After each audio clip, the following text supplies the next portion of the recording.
In today's note, we're going to be looking at the volume of cones and spheres. So again, it's going to be very similar to the last couple notes. We have our formula sheet over to the right here, which you can get in the course content, where you can just Google formula sheet for grade 10 for volume and surface area.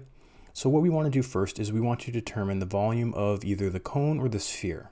So right here we have our cone in A. We're given the radius, which is r here, or halfway across a circle or from the center out to the edge. And then we have our height of our cone. And if we look over to the right, we can find our cone here for our geometric figure. And as we go over, we go to the second column for volume. It gives us a general explanation of where it comes from at the top, and then at the bottom we have two different formulas. It's basically the same formula, it's just a matter of how you wish to use it. If you're multiplying by a half or dividing by 3, it's the same thing.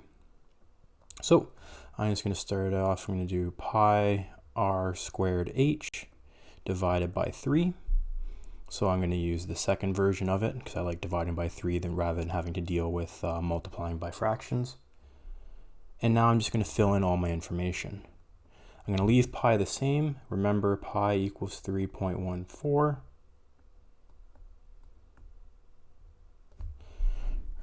Again, you can use just the pi button on your calculator, or you can actually use 3.14. Either should be fine. R squared, so that means 6 squared.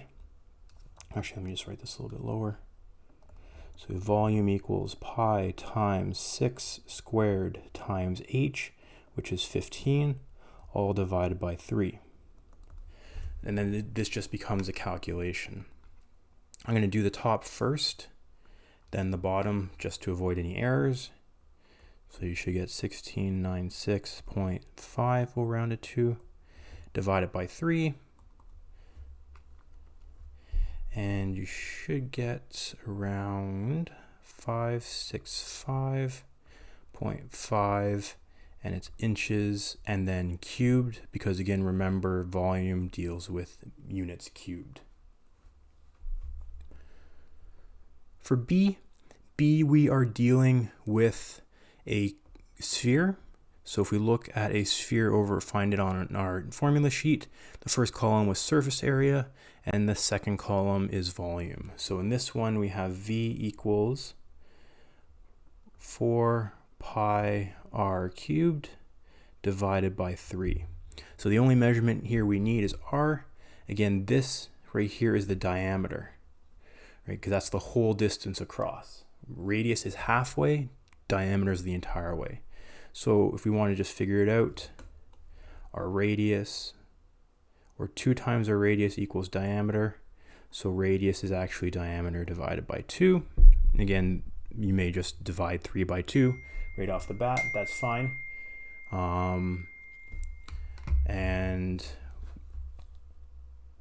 so 3 divided by 2, we get 1.5 is our radius. So in our formula, V equals 4 times pi. Actually, 4 times pi times 1.5 cubed, all divided by 3. So V equals, and again, you can do this all in one step. I would recommend doing it in 2 different steps, just in case there are any issues. So you should get around 42.4 divided by 3. And V equals 14.1. And feet cubed. So again, feet cubed are just the units. You don't have to do anything with that cubed. And there you go. So just a quick note again, with volume and surface area, you're given the formulas from the formula sheet. So it's just a matter of finding the right units in the image or the diagram. Again, remember, diameter is the entire way across, radius is half, or from the center out. So let's just draw that in. So right there, out was 1.5. We have our height, and yeah, the only other issue may be you have to use Pythagorean theorem to find out either the height or the side length. that could be an issue in this cone. You can see the right angle triangle here, but we didn't need to use it in this case. That may not be the case in some other questions, but again, it's fairly straightforward. You can look back in some of the other notes.